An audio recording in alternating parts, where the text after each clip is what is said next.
These are my growing pains, nothing fade away. It's hard for me to stay on my feet today.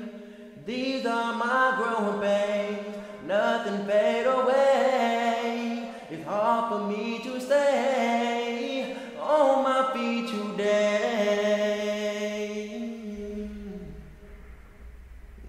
The only thing that people could say was, hold on, you'll pull through. Like, how was the boy supposed to consume and digest that quote properly? When he hopped off the school bus and was forced to stand outside his yellow tape home held by his distraught mother because some fools broke in and pumped 3 shots to the chest and 1 extra to the head to make sure he was dead, because they didn't want his older brother Cujo around no more. So link out the call to the family and tell me to have a sit down with Westside Funeral Home the next day so y'all can have his funeral on MLK Avenue that Saturday.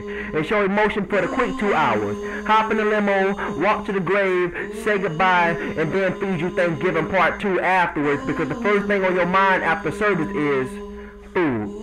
Like it's a requirement to serve your plate and fill your stomach in for you to make it through the rest of the day. And then drop a card and head back home living life again. And inside the card, the only thing that people could say was, just pray about it. Just like you just happened to see me drown in February '98 while you were jogging. Just tied the rope to the rail and just threw it out there for me, not even attempting to help pull me up. And just said, hold on, you'll pull through, and kept jogging. Then had the nerve to say, let me know if there's anything I can do for you. Nigga, please. You don't know how hard it was as an 8-year-old child who was drowning from heavy waves of burden because God cut the strings of a 5-year love bond, help from his stepfather who placed his unexcused, never to show up after the age of 2, sorry ass daddy. Forcing him to be a man alone. Forcing him to stare at daddy in a casket to get a good look at him for the last time, but that wasn't the last time I had to stare somebody close to me down in a casket. Just like April 4th, 2005. I get a phone call of a dirt bike ride going wrong because old man ran the stop sign, knocking the bar off the bike, completely leaving him on the ground dazed. Then decided to reverse the truck out of curiosity what he had hit. It was another yellow tape moment on the block, y'all. I had a hard time staring at Peter in the casket. I kinda wish they would've kept it closed. He was unrecognizable, because while the truck was in reverse, his whole head was completely crushed. I'm talking pain. Pain like you becoming so weary that you put a postpone on God. I mean, really. How is it possible to keep faith when you use the crack pipe and not crack not only your life, but others? How hard it is sitting in the courtroom behind your sibling that's shackled and watch the judge's gavel pound and hand down that life sentence?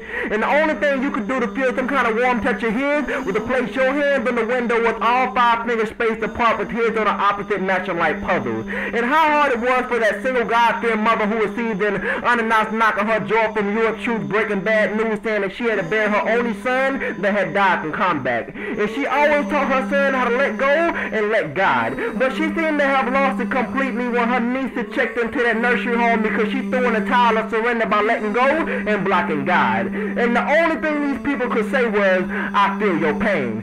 Feel what? How can you feel her pain when she's going through more pain mentally than physically? How can you feel the pain of 21-year-old Tasha whose body was going through so much transformation? Because her body wasn't physically fit to fight off the AIDS that she contracted from her boyfriend that was fresh out of jail and that was gay.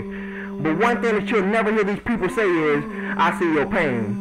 Because they know that everything that the naked eye sees is a permanent harsh affection. You can never see what these people see. Unless you put out their eyeballs and wear them for one day, you may see them screwed up things up close and personal 3D. Just like the night you wanted to be nosy to see what goes on in the home of Lil Johnny. Wearing his vision, you could clearly see the red blood stains on the carpet caused by his mama's boyfriend because the nigga came home drunk and punched her right in her face. Or what about the average project child that see little naked black and Mexican babies and badass kids roaming the streets every day like stray dogs without a collar looking for a home because their parents ain't watching? Or what about the kids at the local middle school that witnessed the boy return to class the next day? What about that 9 in just a matter of time and shot Miss Wilson right in the head because she told him that he served no purpose for being in school? And never again will you ever hear these people say, hold on, you'll pull through, or just pray about it, or I feel your pain.